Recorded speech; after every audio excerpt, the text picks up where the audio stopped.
Ladies and gentlemen, boys and girls, we're back. It's been fucking months since I've uploaded a video, and I sincerely apologize about the abrupt, lack of content for the last 2 months. I've been dealing with a lot of shit. During the week of Thanksgiving, my father got really sick. He had to have major surgery, and through all that, I was dealing with all that through the Christmas, Thanksgiving, and through New Year's, and then finally my dad passed on January 2nd. It was very rough for me, and that's why I did not upload a single video for the last 2 months. So I do apologize that I didn't give you guys an update what was going on with the channel, whether or not I was still going to remain here or whatnot. I would never do that to you guys, just abruptly just disappear and not give you guys a last video saying, hey, I'm pretty much calling it quits or type of thing like that. So I'm not going nowhere. I'm still here. I unfortunately lost a dear friend who was my dad, and I miss him dearly. But I just wanted to give you guys that small update on what's going on with the channel, plus also going ahead and giving you a small tidbit of a video here to discuss about the situation with The Rock from last week, because I have been watching the episodes of Raw and SmackDown, trying to keep up with all the content while I've been taking a huge hiatus from the channel, so at least know what's going on. I've been watching the pay-per-views. I've been watching AEW as well, at least Dynamite. Collision, not so much. I may take a look at Collision tomorrow and whatnot. I'm not going to give you guys a review on that per se, but I will at least go ahead and check it out, see how the episode was since after World's End. My attitude about World's End was fairly decent show. I didn't particularly like the Edge Christian Cage match. The match itself was great for the TNT title, but the aftermath of it I did not particularly enjoy. I thought that was kind of a shitty way to end it and give Edge a TNT reign that was shorter than a 5-cent cup of coffee or whatever, because a cup of coffee ain't 5 cents anymore. That's back on the old days, long before I was born. Anyway, my feelings about The Rock and his return from last week against Jinder Mahal. I think the segment was funny as hell. It was very typical, him making fun of the guy that's picking on the audience, and then he comes out there being the savior of the crowd and so forth. And just pretty much doing his shtick, having the crowd say that somebody's a douchebag asshole or some shit like that. Can't quite remember what the hell he had them all saying. Not that it really matters. Then he mentions Roman Reigns, but not by name, but through stating he would like to eat at the head of the table. Now, my attitude about that is it better not be at WrestleMania. And here's why. There's left so many different complications when you add The Rock to the WrestleMania plans.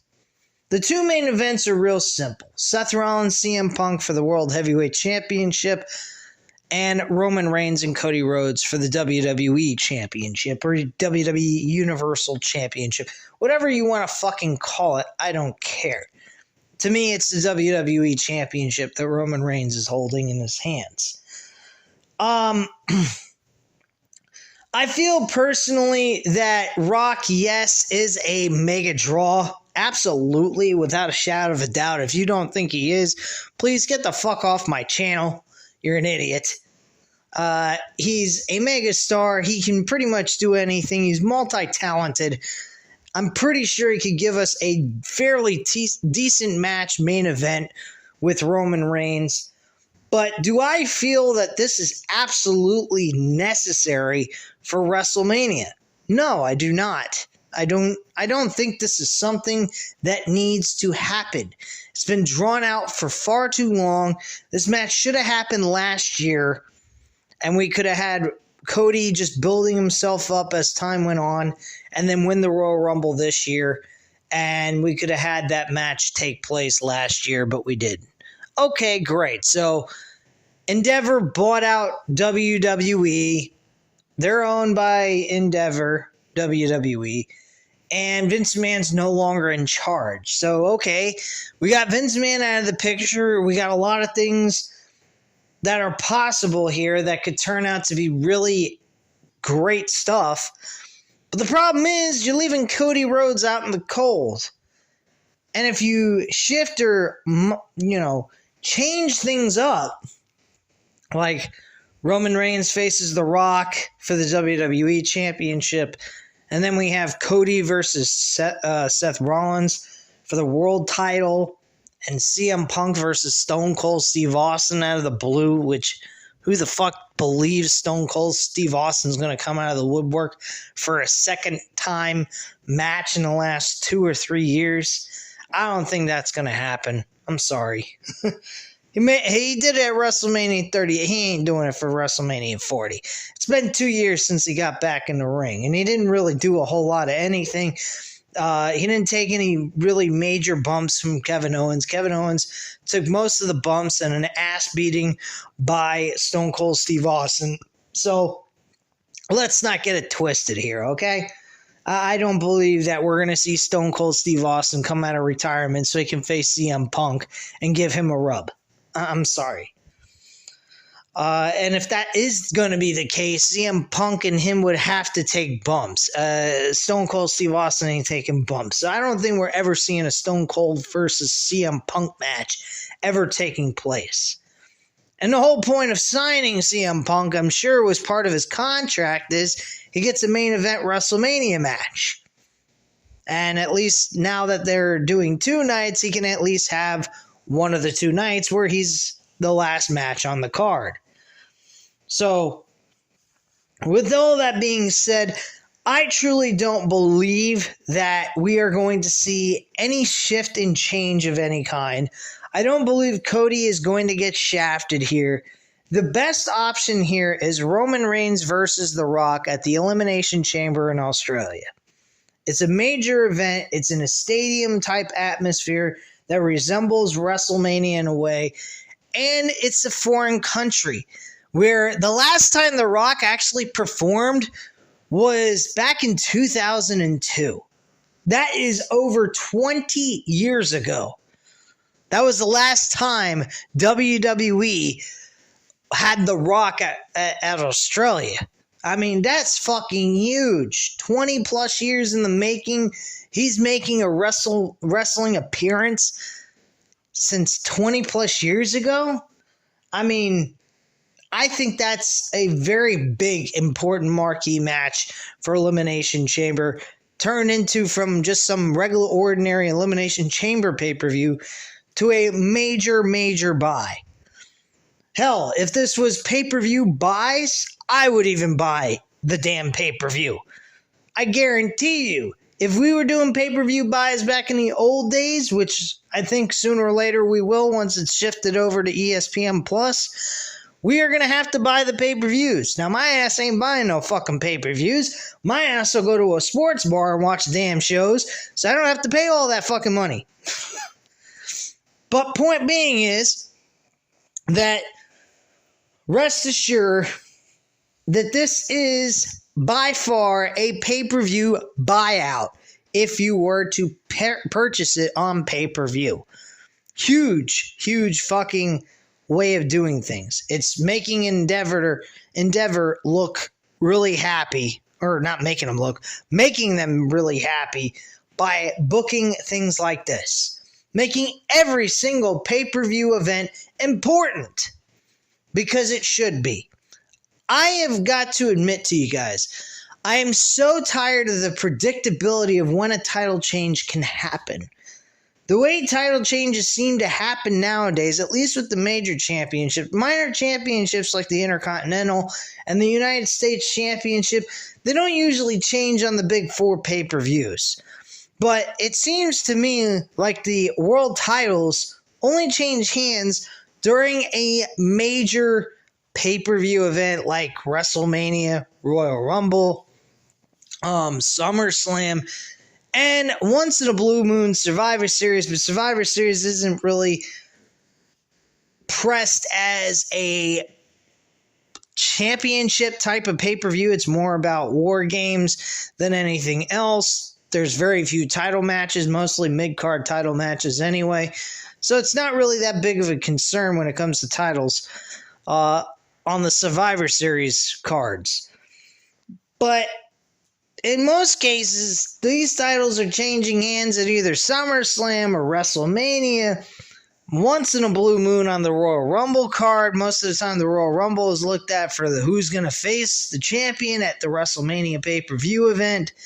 So we don't really generally get a whole lot of title changes or possible hints of a title change coming at other pay-per-views, because they're being performed in arenas instead of stadium type like atmospheres. Now my attitude is, even if it's inside of a fucking 15,000 arena, we should be getting some sort of big major possibility of a title change happening.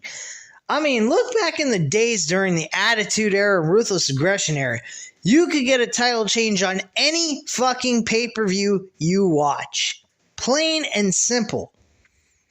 And that's the way these pay-per-views need to get back to being. I mean, we used to get pay-per-views that seemed important, weren't B-level pay-per-views. They were important shows. They had rhyme and a reason. The titles matched up towards the theme of the build-up towards a match. Like No Mercy. There's a storyline behind what matches towards the theme of the title of the pay-per-view. You had No Way Out, where you'd have a champion who was a villain going ahead, finding other ways to go ahead and figure out a way to get out of losing his championship, and then he's put in a stipulation where he's in no way out situation where he's going to have to just fight his way out to win. That kind of stuff. That's what they used to do back in the day. Look at Triple H and Mick Foley from 2000. You have Triple H and Mick Foley going at it at the Royal Rumble. He managed to go ahead and win by cheating because it was a no-holds-barred match. And then he was put inside of a Hell in a Cell at No Way Out. That match is the title of the pay-per-view. Boom. There you go. So that's just the way I see it, personally. And for this, I think Roman Reigns versus The Rock at Elimination Chamber for the WWE Championship in the main event of the show is perfect.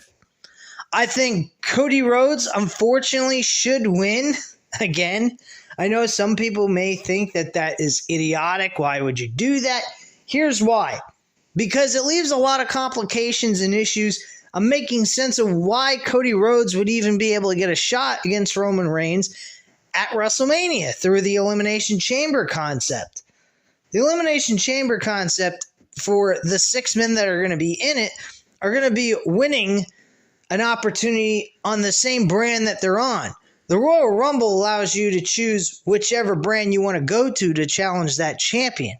So it's a totally different stipulation.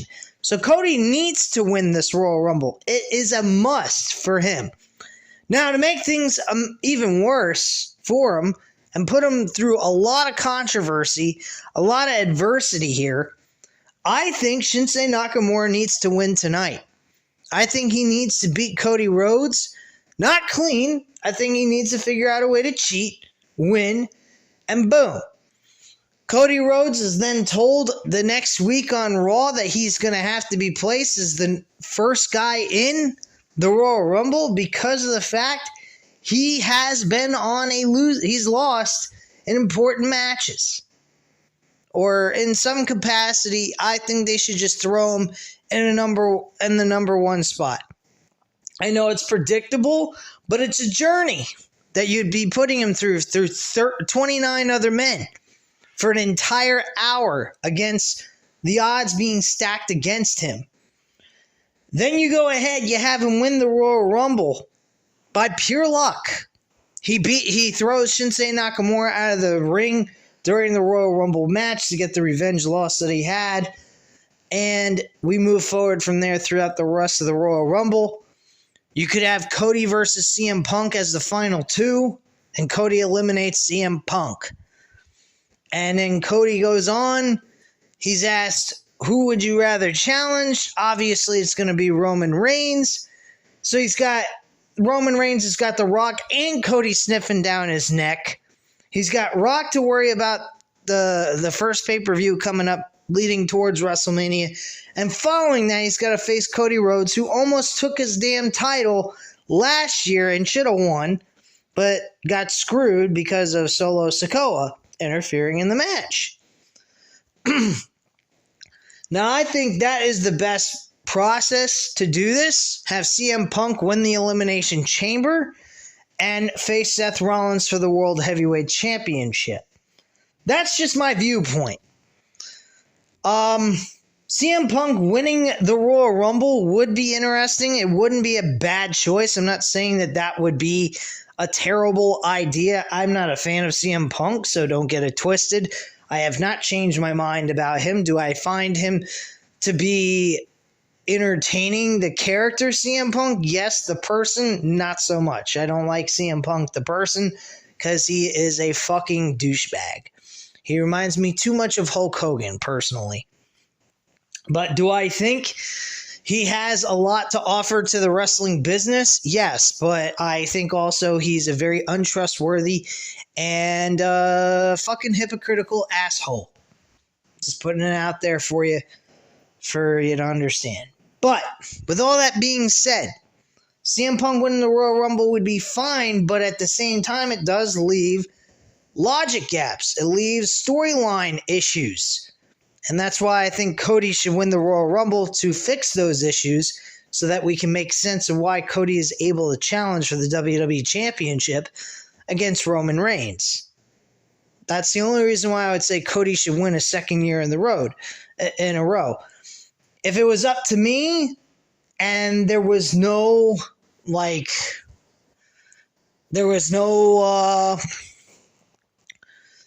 issues involved, that yes, I would say CM Punk should win. But because of the issues storyline-wise, making sense of all this, I think that is where the issue would lie, and I think that's why Cody should win a second year in a row, when technically we shouldn't go that route. We should find another way to get him to the championship for Roman Reigns' title, but they're on two separate brands, so that leaves a very, very big complication. If they can figure out another way to do it, great. If not, I mean, they're just going to force a narrative that's not going to fit well with the audience, including myself, because I want this to make sense.